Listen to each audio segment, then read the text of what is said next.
बॉलीवुड में देशभक्ति से भरपूर कई फिल्में बनी हैं जो हमारे देश की आज़ादी की कहानी बयां करती है और आपकी आंखों में आंसू ला सकती है। गणतंत्र दिवस के उपलक्ष्य में हम आपको बॉलीवुड फिल्मों की कुछ सूची बताएंगे जिन्होंने हमारे भीतर देश के प्रति प्रेम और भावना को फिर से जगाया है। पहले नंबर पर आती है बॉर्डर।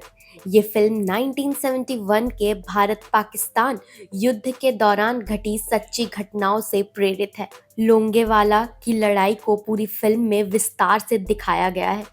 इस फिल्म में सनी देओल, जैकी श्रॉफ, सुनील शेट्टी और अक्षय खन्ना जैसे स्टार्स हैं जिन्होंने इस फिल्म में अपने करियर की अब तक की सर्वश्रेष्ठ प्रस्तुति दी है। लिस्ट में अगला नाम है एयरलिफ्ट। ये सूची अक्षय कुमार की देशभक्ति फिल्मों की सूची के बिना अधूरी है।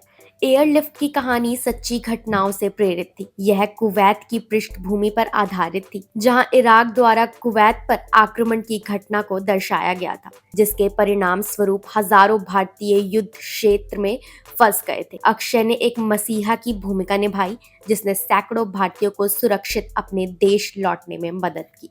लिस्ट में अगला नाम है लगान। कहानी बेहद दिल दहला देने वाली है, जहां आमिर खान एक मासूम किसान की भूमिका निभाते हुए अपने गांव और उसके लोगों को अंग्रेजों के भारी कर से मुक्त कराने की कोशिश करते हैं। भुवन, जो मुख्य पात्र है, क्रिकेट के खेल और अंग्रेजों को हराकर अपने परिवार और किसानों को न्याय दिलाने का लक्ष्य रखता है। फिल्म में सभी कलाकारों ने शानदार अभिनय किया है। इस फिल्म को ऑस्कर में भारत की आधिकारिक प्रतिष्ठित के रूप में भेजा गया था। लिस्ट में अगला नाम है फिल्म स्वदेश। शाहरुख खान की अब तक की सर्वश्रेष्ठ प्रस्तुतियों में से एक स्वदेश एक महत्वाकांक्षी वैज्ञानिक की खूबसूरत कहानी थी, जिसने नासा में एक सम्मानजनक नौकरी की। जब वह अपने गांव में अपनी अम्मा से मिलने आता है तो वह यह सोचकर दुखी होता है वहां के हालात सुधारने के लिए कितना कुछ कर सकता है। वह भारत आने का फैसला करता है और अपने बचपन के गृहनगर के विकास के लिए अपना जीवन समर्पित कर देता है। लिस्ट में अगला नाम है फिल्म लक्ष्य। ऋतिक रोशन का करियर ग्राफ पिछले कुछ सालों से काफी ऊंचा रहा। लक्ष्य में उन्हें आम किरदारों से अलग एक अवतार में देखा गया। कहानी एक ऐसे शख्स के इर्द गिर्द घूमती है जिसे जिंदगी की किसी भी चीज में कोई दिलचस्पी नहीं। हालांकि अपनी प्रेमिका के सामने अपनी काबिलियत साबित करने की चाहत में वह सेना में भर्ती हो जाता है और कहानी एलओसी युद्ध के इर्द गिर्द घूमती है और कैसे ऋतिक का किरदार एक जिद्दी और जिम्मेदार इंसान में बदल जाता है जो भारतीय सेना में अनुशासन के बारे में सीखता है और जिंदगी को बिल्कुल अलग नजरिए से देखने लगता है। हमारी लिस्ट में अगला नाम है फिल्म राजी। मेघना गुलजार निर्देशित इस फिल्म ने न केवल आलिया भट्ट के फिल्मी करियर में सफलता की एक और किरण जोड़ी, बल्कि विकी कौशल को भी सुर्खियों में ला दिया। यह फिल्म एक युवा कश्मीरी लड़की सहमत खान के बारे में थी, जो विकी कौशल द्वारा अभिनीत एक पाकिस्तानी सेना अधिकारी इकबाल सैयद से शादी करती है और एक भारतीय जासूस के रूप में पाकिस्तान चली जाती है। पाकिस्तान से महत्वपूर्ण जानकारी प्राप्त करके अपने देश की मदद करने के लिए सहमत का साहस और दृढ़ता इस फिल्म में देखने लायक है। लिस्ट में अगला नाम है film Uri the surgical strike.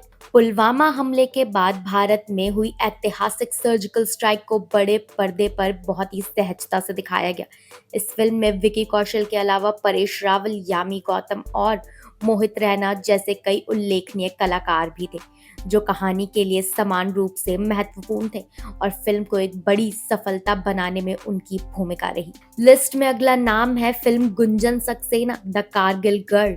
Gunjan Saxena, जो भारतीय वायुसेना में भर्ती होने वाली है, अपने पिता से पूछती है कि क्या वह देशद्रोही है, क्योंकि वह तो बस जेट उड़ाना चाहती है। जवाब में उसके पिता कहते हैं कि जब तक लोग अपनी जिम्मेदारियां निभाते रहेंगे, इस देश में देशभक्त रहेंगे।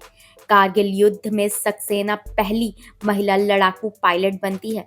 ये फिल्म देश के साथ साथ महिला सशक्तिकरण का भी उत्सव है। हमारी लिस्ट में आखिरी नाम है फिल्म सरदार उधम। फिल्म के आखिरी घंटे में 40 मिनट से भी ज्यादा समय तक चलने वाला जलियांवाला बाग हत्याकांड एक सरप्राइज की तरह आता है। यह भयावह स्तंभ कर देता है और अंततः दर्शकों को अपने विचारों को इतनी गहराई से आत्मसात करने का मौका देता है कि वह उस व्यक्ति की मानसिकता को गहराई से समझ सके जिसने वास्तव में उस भयानक हत्याकांड के बाद हालात देखे थे। सरदार उधम एक ऐसी भयावह तबाही से दर्दनाक अंधेरे में उतरते हैं जो न केवल एक युवा के लिए बल्कि एक भयावह सन्नाटे में डूबे पूरे देश के लिए सब कुछ प्रभावित करती है। इसलिए जब वह बदला लेते हैं और खुद को एक क्रांतिकारी बताता है तो आप सचमुच उस व्यक्ति पर विश्वास कर लेते हैं। तो इस गणतंत्र दिवस आप अपने परिवार के साथ इनमें से कौन सी फिल्म देखना पसंद करेंगे, हमें कमेंट सेक्शन में जरूर बताइएगा। वीडियो पसंद आई हो तो वीडियो को लाइक करें और शेयर करें। ऐसी ही और इंटरेस्टिंग न्यूज, स्टोरीज और अपडेट्स के लिए जुड़े रहिए मायापुरी कट के साथ and don't forget to press the bell icon.